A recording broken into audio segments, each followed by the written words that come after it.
Aujourd'hui, je vous emmène pour une promenade au Jardin botanique national de Meize.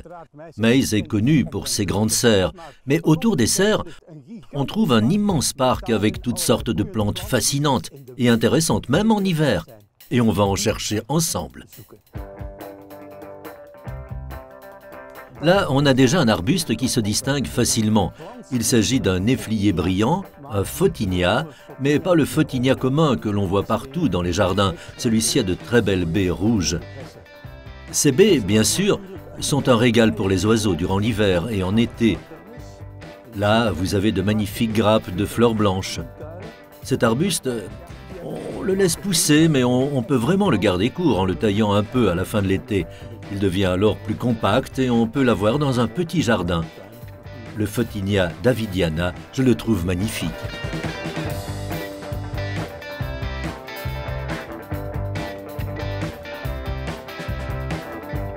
Et que diriez-vous de celui-ci? C'est un mûrier japonais, le Calicarpa japonica. La fleur est un peu discrète, pas très importante, mais pour les abeilles, elle est très importante. Si vous mettez ce buisson dans votre jardin, vous aidez beaucoup la nature et ces baies ne sont pas si attrayantes pour les oiseaux.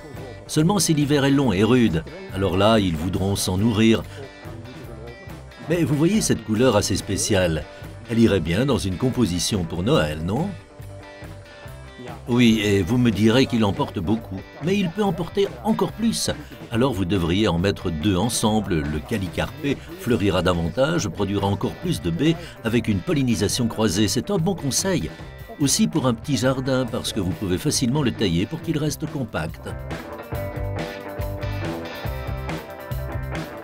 Oui, c'est ce que j'appelle une beauté nue, c'est l'arbre de la chance nu, ou le clérodendrum. Et ce qui est beau en hiver, ce sont les magnifiques baies aux sépales rouges qui restent après la floraison. Et ce qui est très spécial ici, c'est que ça sent, oui, vraiment, le beurre de cacahuète. C'est l'arbre au beurre de cacahuète. C'est bien plus joli que l'arbre de la chance. Quelle image! Pour les petits jardins, elle ne deviendra pas très grande, mais il suffit de la placer près de la fenêtre pour pouvoir profiter de ces belles baies en hiver également. Et si vous avez des amis avec un tel clérodendrum dans le jardin, demandez si vous pouvez prendre une pousse de sa racine, parce que de ces racines, ça fait des buissons qui poussent, des douzaines d'entre eux. Regardez, c'est tout du même buisson, ça se propage et tout le monde est content.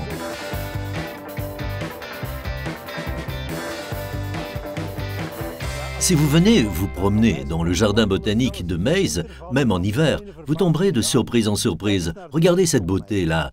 C'est un cognacier, mais ce n'est pas notre coin classique. Nous les connaissons, les coins. C'est un cognacier japonais et comme des boules de Noël, ils sont accrochés au buisson à moitié vert. Et ce petit coin, il n'est pas assez grand pour être mangé ou cuisiné. Mais regardez comme toutes ces petites boules sont jolies. Mettez-le dans un coin du jardin. C'est une plante qui s'adapte très bien à l'ombre. Elle n'a pas besoin de beaucoup d'espace, elle s'étend beaucoup, donc vous devez la garder un peu sous contrôle. Mais c'est comme une petite sculpture et regardez ce jaune.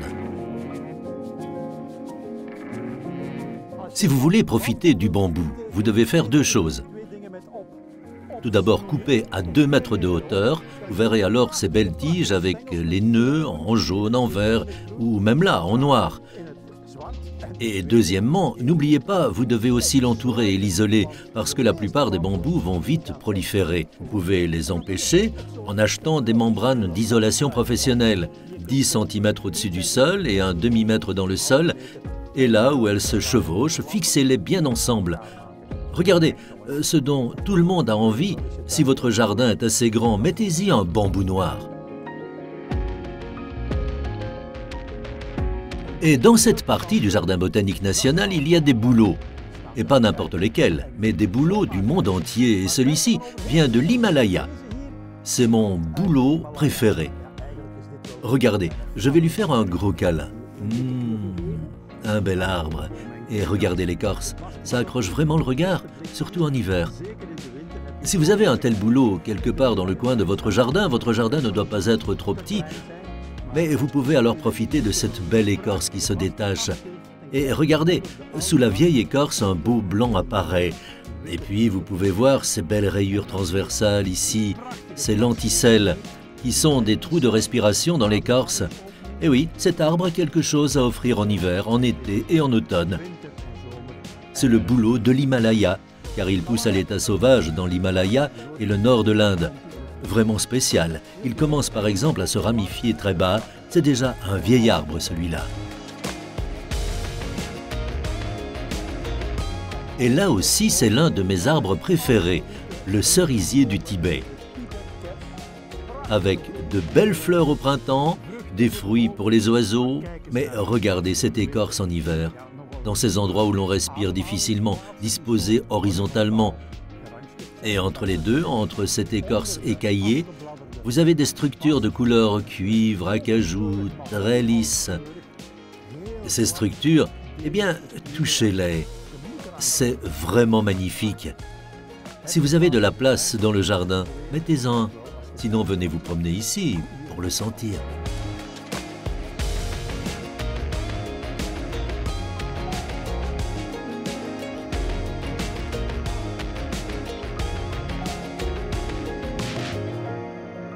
Il ne s'agit pas toujours de grands arbres. Regardez, c'est une mûre du Tibet. C'est la ronce du Tibet, Rubus tibetanus. Et qu'est-ce qu'elle a de si spécial? Cette mûre n'a pas seulement de belles fleurs pour les abeilles et des baies savoureuses, mais regardez ses branches. Elles sont un peu rougeâtres. C'est vraiment très beau. Oh là là, attention aux épines. Mais sur les branches plus anciennes, il y a une couche blanche. On dirait qu'elle est gelée. Comme une couche blanche et poudreuse, comme ça. Et c'est ce qui rend cette plante si belle. Ce rubus, cette ronce, est superbe seule, mais aussi en groupe, et il est très facile de l'étendre en prenant des boutures en hiver. La ronce du Tibet, on n'en voit pas beaucoup, mais elles sont en vente chez le meilleur marchand.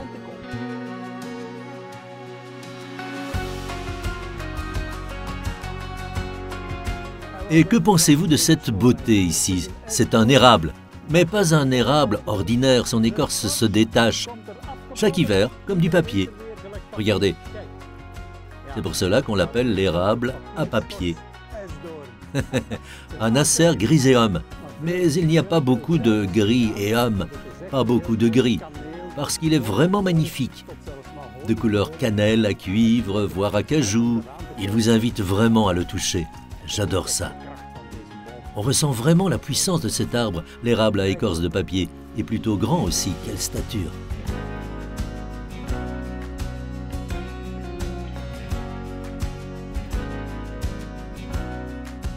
Les fusains forment un très beau groupe dans le monde des plantes, des arbustes, et sont très intéressants pour le jardin car ils restent généralement assez petits.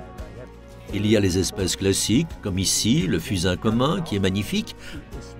Mais regardez là-bas, c'est une autre variété exotique, comme elle est belle en couleur.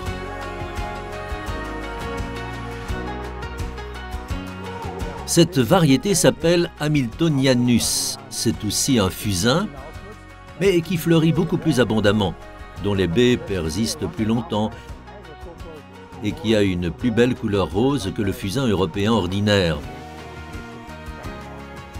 Regardez, il n'ira pas plus haut que ça. Donc, dans un jardin de taille raisonnable, il fera l'affaire. Il ne nécessite aucun entretien et vous pouvez en profiter tout l'hiver. Magnifique, n'est-ce pas?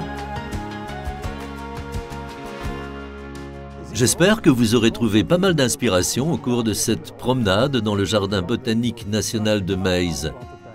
Et si vous voulez en découvrir davantage et de vos propres yeux, vous pouvez le faire ici.